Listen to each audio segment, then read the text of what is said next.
Welcome to We Chat Divorce. I'm Karen, and I'm here with Catherine, and we're here to talk about real people, real situations, and real divorce.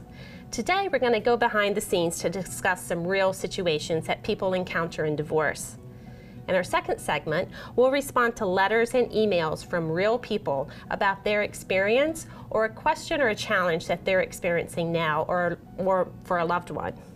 Finally, we'll have a conversation with our special guest, Karen Ryan. She's a realtor right here on Hilton Head Island. So let's start with behind the scenes, Catherine. I actually have a really great story about someone and Karen Ryan together. So this was a very exciting situation for me and now for the client, and I think for Karen as well.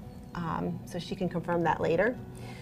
I was in Pennsylvania. Wife came to us from a referral. She was getting nowhere with her divorce. She was 2 years into the process, and they were stumped on this rental property that they owned down at a beach somewhere, is how she was explaining to me. She did not want this rental property. She was the breadwinner of the family. He wanted this property. He liked to come, and she just didn't want it. But there was really no way out. The attorneys didn't know what to do about it. They thought it was underwater, right? They thought it was underwater, and she didn't want it, and he did, and then so they just didn't know what to do. They were going back and forth, but he clearly could not afford it.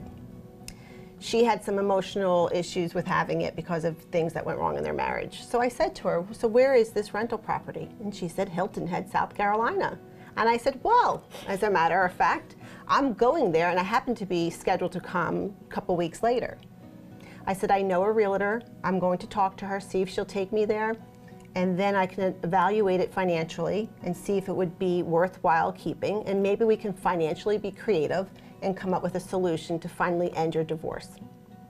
I called Karen Ryan. I told her the situation. She said, absolutely, I will take you there. We set up an appointment. I came here, we went there. She went through everything. She said it was lovely. We manage properties, so the stress would not have to be on the client. We went through the numbers. She gave me a spreadsheet of possible rental income on this property. I went back to Pennsylvania, met with the wife. We went through the numbers, and she actually started to cry. She was like, oh my gosh, I can't believe you have a solution for me. I can't believe this 2 years can come to an ending because this could work. And I said, yes, it could. Go back to your attorney, and here's what you should tell them. She did. They got divorced, and to this day, she's still renting that property, and she's very happy about it. So to me, that was just such a great story. It was just, again, a way to help somebody think financially creative, take the emotion out of why you do not want this asset, which is an asset for her. Sometimes it can be a debt, so we would, and if it was, we would have said, let's think of another thing that we can do to balance this out for you. Well, that was a win-win for everybody. It was. And to that point, it's so hard to make decisions in the divorce process at any moment because you're just so driven by your emotions and everything's new and an unknown. And I know that you say so many times to people, we're going to start with the knowns and we're going to keep going from there. So there's so many unknowns. Let's focus on the knowns, right? Yeah, and then everything kind of falls into place. Another thing I think we should also talk about is when you're transferring property after divorce, and so she got the property for herself, it's so important that you know that the deed is correct. And even though it seems like a simple transaction, even that can be messed up and can be a reason for litigation later. So anytime you're wrapping up things after a divorce and you're ending up with property, make sure you get that deed reviewed by a real estate attorney. It's just so important. You know, and I never really realized how important that was until you actually pointed it out to me. You know, you just assume it's registered in your name or just your spouse's name, but that is important. Yeah. I think just in the last 3 months, we found deeds that's completely missing half the description or the wrong name or the wrong title, and it's a big deal. So remember that. That's a very good thing to do. So the takeaway here is, don't ever feel like you're stuck in a situation with property. There are professionals that will work together, will come up with a solution for you. Whether it's good news or bad news, you'll get it, And we will figure out a plan for you to take care of that and move forward. And if your deed is not looked at, we will align you with the real estate attorneys, probably is the best resource for that. Yeah, absolutely. To have that double check, and then you make your realtor's job much easier as well. Yeah. All right, in our next segment, we'll be reading a letter from a viewer in the C and K segment. We'll be right back.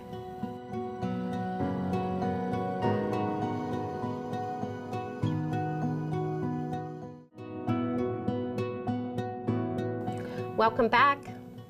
We're going into the C and K segment now, and today we have a letter from Janet. Janet's from Milwaukee. Dear C and K, my name is Janet. I never thought I would be in this position, but I'm a new empty nester and am facing divorce. I want to keep the family home, but don't know how I can afford it. I'm afraid to live on my own, and I'm not sure how I can keep up with all of the household responsibilities. Do you have advice for me? Janet. Janet, that's a common one. We hear that all the time, and most of the time it is people just afraid to uproot their children or leave all their memories behind, and so they can't think about really can they afford this and all the responsibilities, and what would it be to move into a new home and to change their whole lifestyle again, and you leave your friends and all of that. But you really should take inventory on what needs to be done in your house. Then financially we see what would be the cost to have that done in your house. What are your bills? And what are your assets? Would you be able to maintain that? And is that the lifestyle you want moving forward? You might want to change your whole way of living now that you're an empty nester. And I know, because I happen to be enjoying it, my refrigerator is filled with water until my children come home. You might like that new lifestyle that's coming your way. So I always give that exercise. I want you to go ride around, contact a realtor, ask them to show you a few homes. Walk in and visualize your life moving forward. And would you like the simplicity of a smaller place? You know, even when people stay married, they like to downsize. So getting divorced, you probably want to downsize even more. And I think another element, and I hear you say this as well, you don't have to make a decision, just explore, just be open to new ideas. And I think sometimes when you allow yourself to do that and take one step at a time, you formulate a decision for yourself that feels good when you don't feel pressure to make that decision. Right, and consider this. When you're choosing to stay in your home, along with the responsibility of everything that is now on your shoulders, that is probably one of your biggest assets. So that asset now will go into your column, which means that your spouse is probably getting retirement monies or cash that you will find that you want when you move on in life. So don't decide to just keep this big responsibility and this big asset all wrapped up into this house without going through your financials, going through your post-divorce budget, and really thinking about where you visualize your life moving forward. Yeah, it could cut into your travel time, your time with your grandkids, or a whole host of things that you may want to do. And sometimes, you're so connected emotionally to your house, but after a year or so, it becomes a burden and an albatross of sorts. And then you have it, and then you have to spend the money to sell it, which is not inexpensive either. Right. Yeah. And then you have to fix anything the inspector says that you need to fix. Or you really realize that I'm realizing, and I'm sure you do, your children are older, is that when you become an empty nester, how often do your kids come home? Then they start having children, so you're going to go to their homes, to visit them. So Right. You want to keep this home because you want your children to come home there. But the reality is, wherever you live, and whatever home you make is their home. So it doesn't matter if it is the home they grew up in, it's just the home where you are. So wherever you will be, you will make it the home where they'll go to. Yeah, I agree. I remember my kids, certainly wasn't an empty nester, I'm still not, but my children were really small, 5 and 7. And so I wanted to find our little love nest of sorts, and I let them help me look for a home. And it was the tiniest little 2-bedroom apartment, but we felt safe, and it was our home. And then a year later, then I bought the townhouse when I could make better decisions with more clarity. And so that was really very helpful for me. And I knew I had to get out of my home. It was too big. I was not going to spend all of my alimony, all of my support, just keeping up this house. Although I loved it, it just wasn't feasible for me. So I moved and rented first also into a townhome. And the unfortunate thing for me was that I had to choose between my children and the dogs, because any place I found to rent that was nice enough for my children, they wouldn't allow animals. So any place nice enough for the animals, I wouldn't put my children. So I did choose my children. But, you know, it gave me that time to really see what I needed for the two of us, and they didn't miss the big house at all. Yeah. They walked in and said, "Oh my gosh, it smells like you, Mom," you know, if I was cooking and all of that, and that, you know, that just made me feel great. Yeah. So it really, the takeaway here is do not be attached to your home.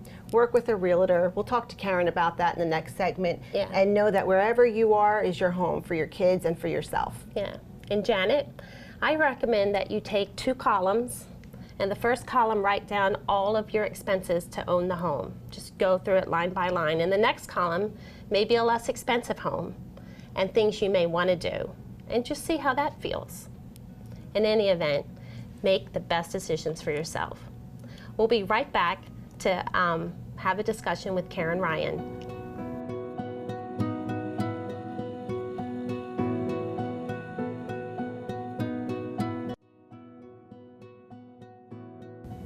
Welcome back.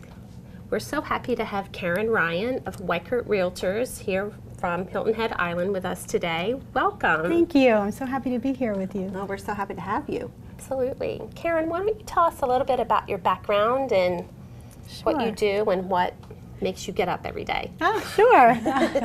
Love what I do. I'm Karen Ryan. I'm a broker owner of Weichert Realtors, Coastal Properties. Lived on the island 25 years, and I manage the residential sales team. Love working with buyers and sellers, and I loved working with the client. You referenced I Catherine. talked about that earlier. That was Yeah. just so wonderful. It's What just you so do nice. is so needed, because it's such an emotional time. Any real estate transaction is an emotional decision, whether it's positive and happy or really stressful because you're going through such a life change. So that you're there for people at that time when they're so uncertain with what's next, all these unknowns as you talk about, it's great to have an advocate. So that was wonderful. You came That to was me. great. You were wonderful too. Yeah, it was That was good. great. And you served your client well, and I feel like that information really helped her. So And she's still happy. good. That's the goal. That's awesome. Good. Yeah. Well, I know I've heard great things about you, and so I'm excited to talk with you more today. And we have a lot of questions for you. Great. So Yes. in a short amount of time. So Okay. let's try to get through them. All right. So number one, we get asked a lot, how does a person's credit score affect their ability to buy or rent a new home? Greatly. It very greatly can affect your ability to buy. First thing I would say is know your financial condition. First, know you know where your finances, where your money is. Be able to bring that to a lender and find out what your credit score is, your ability to buy. You can go to Equifax or many services to find out your credit score. You'll be able to get a greater amount of money if you have a better credit score, and your interest rates will be lower if you have a better credit score. So work on improving that if you find something that's a surprise on there, and you know, you can improve your credit score greatly by knowing the facts, by at least finding out what's on it. What if you have no credit score? We run into that. Yeah. Right, Where- and we've seen that Yeah. too with women who are going through a divorce, and you know, they feel like, oh, it's going to be fine. We've bought many homes over the years, and they come to find out they have no credit. No credit is actually worse than bad credit sometimes. That's so The interesting score, that you say that, yeah. Yeah, the score is far lower with no credit. They have no history. The banks have no idea what kind of risk you are. So if someone finds themselves in that position and they have no credit, first thing you want to do is get a credit card. Make sure you make payments on that credit card. You want to not necessarily put a charge on there and pay it right off. You want to, you know, get a charge and then pay it over time so they can see that you're paying the minimum or more on the card. Don't put yourself in a financial risk, but show some history of on-time payments. Okay. That really will help. I would not have realized that. So how long does it take to establish credit? Well, usually it will take about a year to establish credit. You can do it in 6 months. You can at least start to make a dent in it where it's not, you know, the low 300 credit score, very low, because you have no credit. Right. Yeah. So, you know, in 6 months you're going to see some established credit on there. So it can happen relatively fast, but you have to know your position and where you are. Right. To start. So gather all that information you can. I'm curious about what your thoughts are about renting and buying. So do you know, renting, is it easier for someone to do that first and then transition to buying, especially if you don't have credit? It gives you a year to build some credit up. Right. Sometimes. I mean, it really depends. You know, I get a good idea from talking to the client if they really want a place of their own and they really just gone through an emotionally difficult time and this is going to be their happy place, you know, that is a whole different scenario than somebody who's very uncertain, really has a hard time making decisions. If I see somebody in that kind of state, I will say, look, I really recommend you rent for a period of time. Rent, we'll continue to look, something will feel right. You said that before. It'll so that's feel nice. So you actually take that on as yourself. You say, let me assess this person and see how emotionally they're ready for this. I like that. Yeah, I mean, I get a good sense from someone, and I think anybody who's been in real estate a while can get a good sense from somebody if they are just, you know, indecisive about what they want to do. One day they want to do one thing, the next they're very, they dial it back and say, you know, I'm not ready for this. So I don't ever want to push somebody in that position to move forward with buying. I don't want them to have a, you know. That's great. Yeah, you want them to really want to buy and have it be right for their life. So I think you were right. Make a list on how much that you know, it's going to cost you. I can certainly give them ideas on what a property is going to cost them, and they can make an informed decision. Right. But I do recommend if somebody's going through a very stressful life change like divorce, and they are uncertain in their life with what's next, it's probably better to rent. Okay. When you take someone through to buy a home, and let's just talk about a woman in transition because we've been there, when you go through the divorce process, and this is the first time, you know, I remember even myself, you're making this grand purchase and for yourself now at this time. It's all your responsibility. You know, I was used to doing it for a spouse or with a spouse, never did that. Do you ever have to have the reality talk with them that you can't afford the upkeep of this home? Because a lot of people can afford to buy a home, but can they afford to maintain the home? Right. And what negative effect that would have on them in the long run? Yeah, I think sometimes if they've never owned a home by themselves, there is this, again, unknown.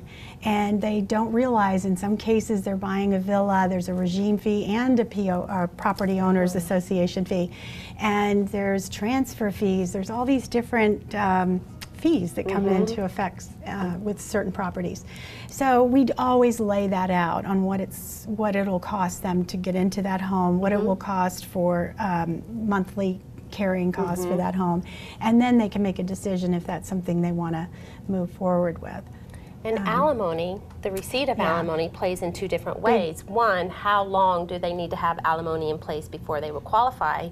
But also, alimony is going to end at some point, most of the time. And then, you know, they need to plan beyond that. And so many times, that's not really taken into consideration. So, first of all, how many months of alimony do they need to have in place before they would qualify? They need to have a history of 6 months of alimony payments or receipt of payments in order for that to count towards qualification for a loan. So, which is a really good point to bring up as a financial here. That needs to be negotiated in your agreement. So if you are in the process and you are thinking of buying a home, make sure that it is recorded somehow that you are receiving those payments sooner than later if you are in anticipation of buying. Right, great point. Yeah, because they come out thinking, oh, I'm going to get this and this is going to count towards it, but it can't count towards because you actually take the decree and you have to submit that with your application as proof that you are receiving that alimony and along with the the time receipt and the length of time. That's right. You have to receive it for 3 years at least? To qualify. And then after that point, you know, you have to just show you can afford the property. So it does come into effect. So much to think about. There's a lot to think about, but you know, as long as you know these things and you can go in prepared, you just gather that information, talk to the right professional. I think your service is so awesome for somebody who's coming out deer in headlights. They really need an advocate. And talk to a real estate professional. We'll put you with a great mortgage lender who can give you the great advice. You don't have to move forward either way. You shouldn't be working with somebody who's putting pressure on you to make a decision. Absolutely, I agree with that. It should be. And I like how you assess how they are feeling about their decision making, and you're willing to go, let's go to rental right now. Because we say that often. I always say, just rent for a year and then decide. So it's nice that you do that, and if someone is being aggressive, back off. Right. I mean, a real estate professional wants that person in the right home. We love home ownership. We love you know, making someone really happy with a home.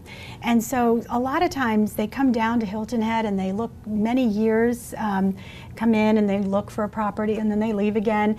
But in this situation, you know, we want them to rent and to really assess, you know, where they're living. Maybe they thought, oh, you know, I want to try a different plantation than where I was married, or you know, and rent there for a little while. See what the lifestyle's like. See if you make friends, and you know, it's often not what you think living in a place. So. Yeah. Well, I would like to cover one more question before our time is up, because this really factored into when I was buying a home. What is the typical ratio of income to housing expense? Well, what's required by mortgage lenders is no more than 50% of your income or your debt to income ratio. And that's a lot, though. So when you're first getting you know, divorced, you want to have a lifestyle. You want to be able to go out. So, you know, really more comfortable is 40, 45. You know, 40. 20% down. 20%. Well, as a down payment in most cases.